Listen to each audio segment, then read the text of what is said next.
Hey guys, Brickman117, welcome back to the channel and my review of the Halo Infinite Mega Construx set GNB24 Banshee Breakout. This is a 218 piece Pro Builder set and it is a continuation of their 2-in-1 builds for the Halo Infinite line. The set comes with the armoured banished Banshee, and the alternate build for this set is what is referred to as a skimmer. The set comes with two figures, a Spartan Recon and an Elite Ultra. Weapons wise, you get a focus rifle for the Elite and you get what is simply referred to as a rifle, which is one of the new weapons for Halo Infinite. Now, I would like to point out at this point that this set was sent to me free of charge by Mega Construx for review purposes, so thank you very much to the team at Mega Construx for sending this my way. For those of you that follow my reviews regularly, you'll know that I'm a bit of a sucker for box art. Now, this is the second of the Infinite line sets I've reviewed,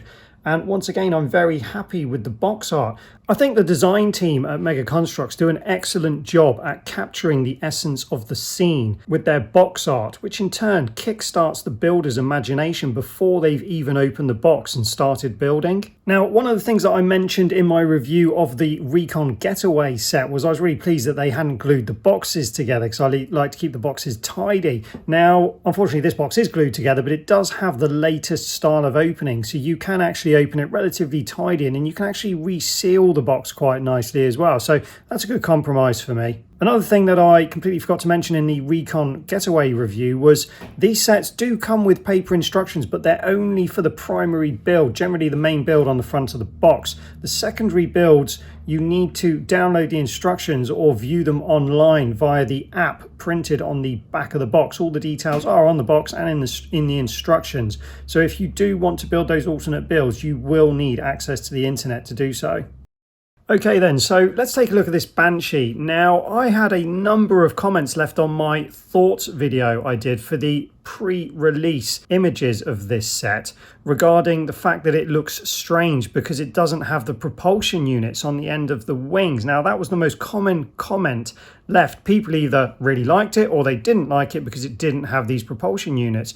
Now, I'm going to put my neck on the line here, and I think that that's a good thing. I like change. I don't want Mega Construx to just continually knock out the same sets in different colors. I've said this before. They need to be brave. They need to try new things. Not that this was Mega Construx's decision, because it would have been 343's design decision for Halo Infinite. So they've just copied that design. But as I say, regardless of whose idea it was, I really like this style of Banshee. And there's a number of reasons why. Straight up, I really like the color scheme that they've got going on here. I really like what they've done with the canopy, with that armored piece on the front and that tiny little yellow piece, which I believe is a new piece, or it may be from something that I've just not built before. Other aspects that I really like is I love what they've done with the wings here. They've managed to make it look like two separate sections of wings, and they've just used a clear 2x4 plate to connect the two together to give them that structural integrity that they need. And it's incredibly effective. So simple, but very effective. So that was a really smart move coming up with that little design there. Another good design choice here, I think, was the choice for the yellow projectile launchers, and the fact that they've got spares hanging off everywhere. They've got some underneath the wings, they've got some underneath the main body of the Banshee, and then obviously you've got two in the launchers themselves at the front there. It's very nice inside too. You've got a main display there for the pilot, and it's also got what I don't know for sure. I didn't see it in the instructions, but I'm guessing these little clips here are to hold weapons. So I've just put the pilot's weapon there, as you can see. So it's there ready for battle once he lands. Now, speaking of the pilot does actually fit in this Banshee very nicely. On my first attempt to put it in, I was convinced he didn't fit in because his shoulder pads were getting in the way.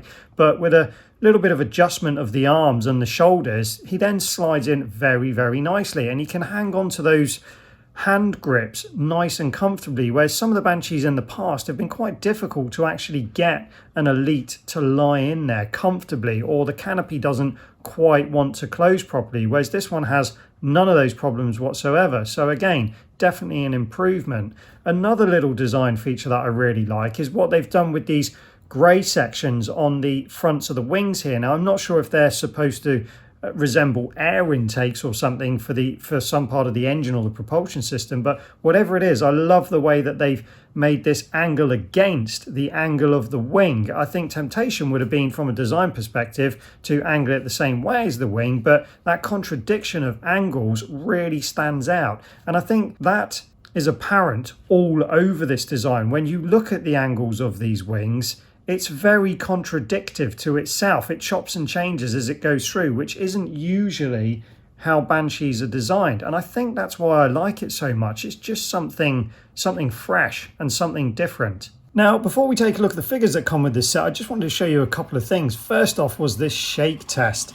Now, I'm not suggesting you do this, but the point I'm trying to make here is how stable this Banshee is on this tiny little plastic rod. If you were to knock it, it's not just going to fall over, and if it did, it's not going to break it as such. I think the only way you break it is if you sat on it. But as I say, they've done a really good job of making this be able to have a stand, basically, which I think is really important to a lot of us, by simply providing an acrylic rod, which is fantastic.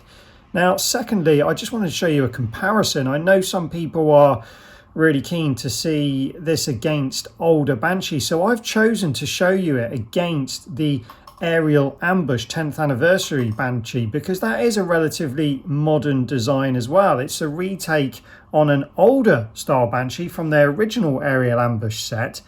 But I still think this is a very nice Banshee. But you can see here the designs are completely different. But at no point do I feel like this banished armoured Banshee is letting itself down when it's next to this Aerial Ambush Banshee. I think they're both nice. I like them both. But just because the banished Banshee doesn't have propulsion pods on the wings makes no difference to my overall satisfaction with this take on a Banshee. Okay guys, so let's take a look at these figures. First up, the Elite Ultra and his focus rifle. Now, I'm not sure if this is a new mold and a new colour or neither. I certainly don't have a focus rifle in this colour, and I'm not 100% whether it's a new mold or not, so maybe you could leave your thoughts on that in the comments section below for me.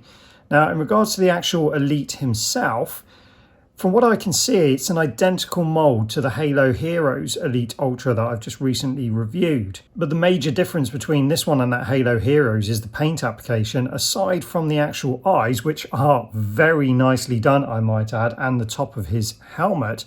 I'm not aware there's any other paint applications on here. Now, that said, this Elite is still quite striking. I think the colour combination goes a long way to making this a nice figure. I can see using this in a diorama would be quite nice, along with a lot of those blue Elites that came with the Recon Getaway set.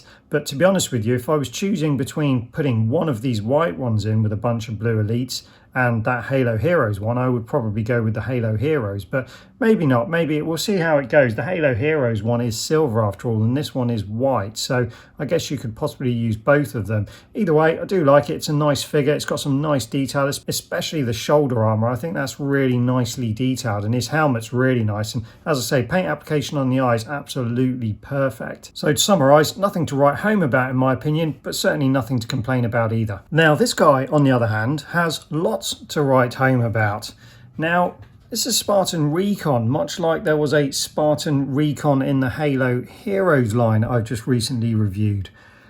I personally think that this guy has got more rights being in that Halo Heroes line than the Spartan Recon that's actually in the Halo Heroes line. Now, I said in my review for the Heroes that I did actually like that Spartan Recon. I didn't think I was going to because of the colours, but it's got a lot of charm to it. I really like it. It's on the desk in front of me now, and I almost can't understand why I like it so much, but I do. So there we go. We'll leave that one now. I do like that figure. I'm not knocking it, but this guy on the screen in front of us now is just next level detail in my opinion. What we'll do is we'll quickly take his weapon away from him as well, so you can get a better view of all that glorious paintwork and detail all over him. The paintwork on the ammunition rounds on his left shoulder armor, and then the webbing that's draped around his neck over the top of his chest and back armor, and then the backpack that morphs into the webbing that comes up from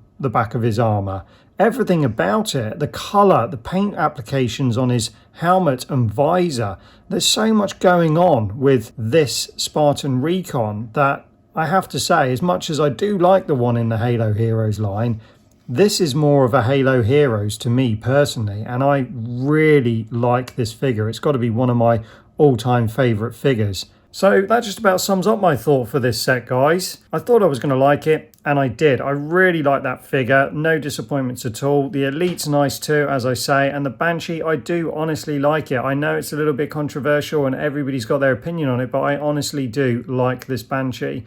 So feel free to leave your comments and thoughts in the section below. And until next time, thanks for watching. Don't forget to subscribe, and we'll see you next time.